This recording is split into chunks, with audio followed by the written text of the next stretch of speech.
सोनापुर एक सुंदर सा गांव था, जहां की सुबह आमतौर पर पक्षियों के चहचहाने से होती थी। उसी गांव के चौक पर माधव अपनी रेड़ी को जोर लगाकर धक्का दे रहा था, जिस पर केवल पत्ता गोभियों का ढेर लगा था। सूरज सिर पर था और माधव के चेहरे पर निराशा। गोभी ले लो, ताजी पत्ता गोभी ले लो। तभी एक काकी उसके पास आई और कहा, अरे माधव, कल भी तो गोभी ही लाया था। क्या तेरे खेत में इसके अलावा और कुछ नहीं उगता? घर में सब अब गोभी देखकर मुंह बनाने लगे हैं। क्या करूं काकी, खेत में फसल ही यही हुई है। बहुत सस्ती दे रहा हूँ, 2 किलो ले लो। नहीं रे बेटा, मुफ्त में भी देगा तो कोई नहीं खाएगा। कुछ नया लाए तो बता देना। सबको कुछ नया चाहिए, पर नया लाने के लिए पैसे कहाँ से आएंगे? अगर आज ये गोभी नहीं बिकी तो कल का चूल्हा भी नहीं जल पाएगा। माधव वहीं सड़क किनारे बैठ गया। तभी उसका पुराना दोस्त सोमू वहां से गुजरा। क्या हुआ माधव, आज फिर गोभी का ढेर घर ले जा रहा है? हाँ सोमू, कोई भी इसे खरीदने को तैयार नहीं है। सब इन पत्ता गोभी से पक गए हैं। समझ नहीं आता इन पत्ता गोभियों का क्या करूं। भाई, तूने शहर में कुछ समय उस दुकान पर काम किया था ना, जहां लोग इसी गोभी को बारीक काट कर कुछ सफेद पोटली जैसा बनाते थे। क्या नाम था उसका? मोमोस? हाँ सोमू, वो लोग पत्ता गोभी का ही इस्तेमाल करते थे। सोमू की बात माधव के दिमाग में घर कर गई थी। उस शाम माधव घर लौटा तो उसके मन में एक ही धुन सवार थी। उसने अपनी बची हुई सबसे अच्छी पत्ता गोभी उठाई और उसे बारीक काटना शुरू किया। अगर मैं इन गोभियों को फेंकने के बजाय इनका रूप बदल दूं तो शायद बात बन जाए। मैदा घर में थोड़ा पड़ा ही है। वो रसोई में मसालों के साथ कुछ प्रयोग करने लगा। खुशबू फैलने लगी तो उसका पड़ोसी करीम चाचा अंदर आए। माधव मियाँ, ये कैसी खुशबू आ रही है? आज क्या कोई दावत की तैयारी है? आइए चाचा, दावत तो नहीं पर एक कोशिश कर रहा हूँ।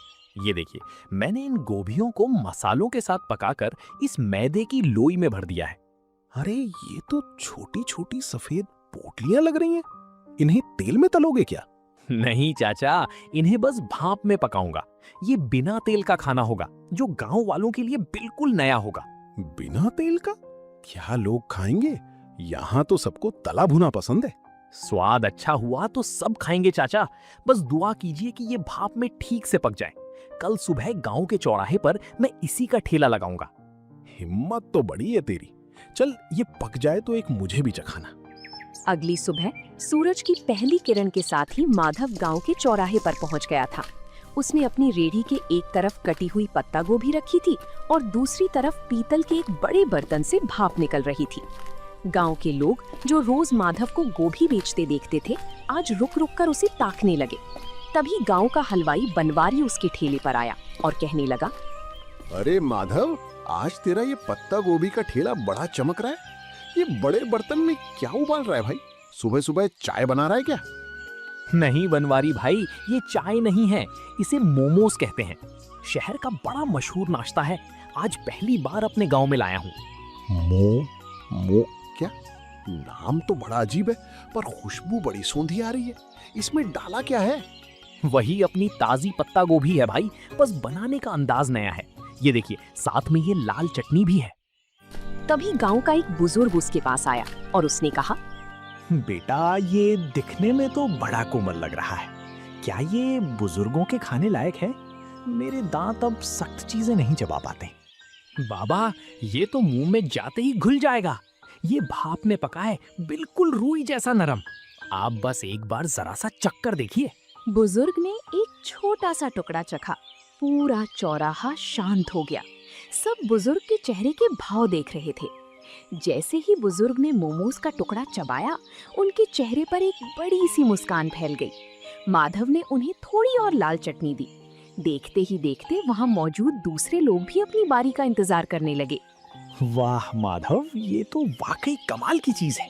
इतना नरम और जायकेदार, और ये लाल चटनी, इसने तो सोई हुई जुबान को जगा दिया। तभी वहां माधव का दोस्त सोमू भी आ जाता है। माधव, मुझे भी एक प्लेट दे भाई। कल तो तू बड़ा परेशान था और आज तूने यहाँ कमाल कर दिया। अब जल्दी जल्दी इसका स्वाद सबको चखा दे, लोग इंतजार कर रहे हैं। हाँ सोमू, सबको दूंगा, पर ध्यान रखना, चटनी थोड़ी तीखी है, संभल कर खाना। अरे माधव, तीखा ही तो असली मजा है। शहर में लोग क्या वाकई रोज यही खाते हैं? मुझे तो लगता था वहाँ के लोग बस महंगा खाना जानते हैं। हाँ काका, शहर में तो इसे खाने के लिए लंबी लाइनें लगती हैं। मैंने सोचा जब हमारे खेत में इतनी अच्छी गोभी होती है तो हम गांव वालों को ये स्वाद क्यों ना मिले। भाई माधव, तूने तो मेरी मिठाई की दुकान के सामने रौनक लगा दी। एक प्लेट मेरे लिए भी लगा। देखूं तो सही, इस पत्ता गोभी के नए अवतार में ऐसा क्या जादू है। दोपहर होते होते माधव की सारी पत्ता गोभी खत्म हो गई थी, लेकिन सब्जी के रूप में नहीं बल्कि मोमोज के रूप में। माधव ने आज पहली बार अपने हाथ में इतने पैसे देखे थे। उसकी आंखों में खुशी के आंसू थे और मन में एक नया हौसला। उसे समझ आ गया था कि मेहनत और नयापन कभी बेकार नहीं जाता। जिसके बाद अगले कुछ दिनों तक माधव का काम तेजी से चल पड़ा। अब लोग सुबह से ही माधव के आने का इंतजार करने लगे थे। लेकिन जैसे जैसे काम बढ़ा, माधव के पास संसाधनों की कमी होने लगी। उसके पास सिर्फ एक छोटा बर्तन था और अकेले सारा काम करना उसके लिए मुश्किल होता जा रहा था। गोभी काटना, मैदा गूंथना, फिर उसे बेलना और फिर भाप देना, अकेले करते करते हाथ जवाब देने लगे हैं। पर अगर रुक गया तो लोग निराश हो जाएंगे। तभी करीम चाचा उसके पास आते हैं और कहते हैं, क्या बात है माधव मियाँ, काम कैसा चल रहा है? आज चेहरे पर वो चमक नहीं है जो हमेशा रहती है। काफी थके थके से भी लग रहे हो। चाचा, काम तो बहुत है पर हाथ सिर्फ 2 हैं। लोग को मेरे हाथों के मोमोज बहुत पसंद आने हैं और अब वे उसे ज्यादा मात्रा में मांग रहे हैं। और मेरे पास बर्तन इतना छोटा है कि एक बार में सिर्फ 10-12 मोमोज ही बन पाते हैं। अरे ये तो बहुत अच्छी बात है। अगर बरकत हो रही है तो घबराता क्यों है? शहर जा और एक बड़ा स्टीमर लेकर आ। और सुन, सारा काम अकेले क्यों करता है, किसी को साथ लगा ले। पैसे तो आ रहे हैं चाचा, पर क्या ये काम टिकेगा? कहीं लोग 4 दिन बाद ऊब गए तो मेरी सारी कमाई डूब जाएगी। मेहनत कभी नहीं डूबती बेटा। तूने साधारण सी पत्ता गोभी को पहचान दिलाई है। अब खुद को एक बड़ा व्यापारी बनाने की सोच। करीम चाचा की सलाह मानकर माधव ने अगले दिन अपनी रेहड़ी नहीं लगाई। वो पास के बड़े कस्बे के बाजार गया। वहाँ की भीड़ भाड़ देखकर उसे अपने पुराने दिन याद आ गए, जब वो दूसरों की दुकानों पर काम करता था। आज वो अपनी खुद की दुकान के लिए सामान खरीदने आया था। आइए भाई साहब, क्या दिखाऊं? होटल के लिए बर्तन चाहिए या घर के लिए?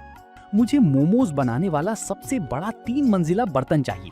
और हाँ, एक ऐसी मशीन भी देना जिससे सब्जियां बहुत बारीक कट सकें। बड़े बर्तन की मांग तो बहुत है। आप कहाँ से आए हैं? शहर में दुकान खोल रहे हैं क्या? नहीं साहब, गांव में मेरा छोटा सा मोमोज बेचने का काम है। वहाँ लोगों को उसका स्वाद बहुत पसंद आ रहा है। ये तो बड़ी अच्छी बात है। ये लीजिए, ये स्टील का सबसे बढ़िया बर्तन है। इसमें एक साथ 50 मोमोज आराम से बन जाएंगे। और ये रही आपकी नई मशीन, इससे आपकी मेहनत आधी हो जाएगी। शुक्रिया। अब गांव लौटकर मुझे सिर्फ खाना नहीं बनाना बल्कि अपने काम को और बेहतर बनाना है।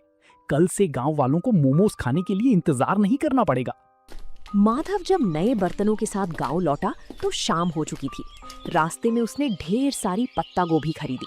उसे पता था कि अब उसका संघर्ष एक नए मुकाम पर पहुंच चुका है। उसने रात भर जागकर नए बर्तनों को साफ किया और अगले दिन की तैयारी की। अगली सुबह जब माधव चौराहे पर पहुंचा तो उसकी रेहड़ी का नजारा बदला हुआ था। 3 मंजिलों वाला ऊंचा स्टील का स्टीमर सूरज की रोशनी में चमक रहा था। गांव वाले ये नया अजूबा देखने के लिए जमा हो गए। माधव के चेहरे पर एक नई चमक थी, क्योंकि अब उसे ग्राहकों को इंतजार नहीं कराना पड़ता था। वाह भाई माधव, ये क्या रॉकेट ले आया आज? ये तो बड़ा आलीशान लग रहा है। रॉकेट नहीं है सोमू भाई, ये 3 मंजिला स्टीमर है। अब एक साथ कई लोग मोमोज खा पाएंगे। कल तक तुम लोग शिकायत करते थे ना कि देर लगती है, लेकिन अब इसकी मदद से नहीं लगेगी। अरे भाई, बर्तन तो बड़ा कर लिया, पर क्या स्वाद वही रहेगा? अक्सर काम बढ़ने पर लोग जायका भूल जाते हैं। भनवारी भाई, जायका तो मेरी मेहनत में है, बर्तन में नहीं। आप बस देखते जाइए। आज मैंने चटनी में एक खास चीज और मिलाई है, खेत का ताजा पुदीना। माधव, सुना है तूने कस्बे से कोई मशीन भी मंगवाई है? क्या अब मशीन से खाना बनाएगा? नहीं काका, मशीन सिर्फ सब्जियां बारीक काटने के लिए है। मेहनत तो अभी भी इन हाथों की ही रहेगी। मशीन से बस मेरा समय बचेगा ताकि मैं आप सबको गर्मा गर्म खाना खिला सकूं। उस दिन माधव की रेहड़ी पर इतनी भीड़ थी कि गांव का मुख्य रास्ता जाम होने लगा। माधव बड़ी फुर्ती से हाथ चला रहा था। वो पत्ता गोभी की फिलिंग भरता, उन्हें आकार देता और स्टीमर में सजाता। कुछ ही मिनटों में भाप के साथ मोमोज तैयार हो जाते। तभी गांव के पटवारी जी अपनी गाड़ी से वहां रुके। माधव, ये क्या शोर मचा रखा है तुमने? पूरा गांव यहीं जमा हो गया है क्या? प्रणाम पटवारी जी, कुछ नया शुरू किया है। ये पत्ता गोभी के मोमोज हैं। आप भी जरा चक्कर देखिए, फिर बताइएगा कि गांव में ये कैसा लग रहा है। पटवारी जी ने जैसे ही एक निवाला खाया तो उन्होंने कहा, वाकई मैंने शहर में कई जगह के मोमोज खाए हैं, पर तुम्हारी ये पत्ता गोभी की फिलिंग और ये देसी पुदीने वाली चटनी, इसका कोई जवाब नहीं। तुमने तो कमाल कर दिया। शुक्रिया साहब, बस सोच रहा था कि अपनी गोभी को फेंकने से अच्छा है उसे इस तरह लोगों तक पहुंचाया जाए। माधव, अगले हफ्ते तहसील के कुछ बड़े अधिकारी गांव आ रहे हैं। क्या तुम उनके लिए भी ऐसा कुछ इंतजाम कर सकते हो? मैं चाहता हूं वो देखें कि हमारे गांव के युवक कितने मेहनती हैं। ये तो मेरे लिए सौभाग्य की बात होगी साहब। मैं उनके लिए सबसे बेहतरीन मोमोज तैयार रखूंगा। माधव के लिए ये सिर्फ एक ऑर्डर नहीं था, बल्कि उसके हुनर को मिलने वाली सरकारी पहचान की शुरुआत थी। उस रात माधव ने चैन की नींद ली, क्योंकि अब वो सिर्फ एक गरीब सब्जी वाला नहीं, बल्कि गांव का मोमोज मैन बन चुका था। पटवारी जी का वादा माधव के लिए एक बहुत बड़ी चुनौती और अवसर दोनों था। तहसील के अधिकारियों का आना कोई छोटी बात नहीं थी। माधव ने तय किया कि वो इस मौके को हाथ से जाने नहीं देगा। उसने अपनी छोटी से रसोई घर को साफ किया और अपनी रेहड़ी को अच्छे से सजाया। माधव बेटा, कल का दिन बहुत बड़ा है। सुना है शहर से बड़े साहब लोग आ रहे हैं। क्या तूने सारी तैयारी कर ली? हाँ चाचा, मैंने आज सुबह ही खेत से सबसे ताजी और कोमल पत्ता गोभी तोड़ी है। मैं नहीं चाहता कि स्वाद में जरा भी कमी रहे, बस थोड़ा डर लग रहा है। डर कैसा? तूने तो पूरे गांव का दिल जीत लिया है। वो तो फिर भी बाहर के लोग हैं। बस अपनी सादगी और सफाई का ध्यान रखना। सोमू, तू कल मेरी मदद करेगा?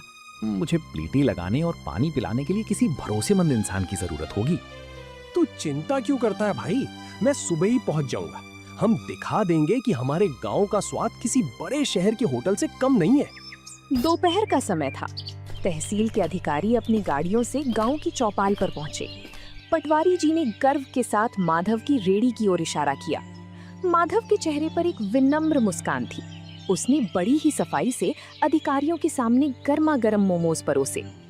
पटवारी जी, मैंने सुना था कि यहाँ का कोई युवक बहुत अच्छा काम कर रहा है।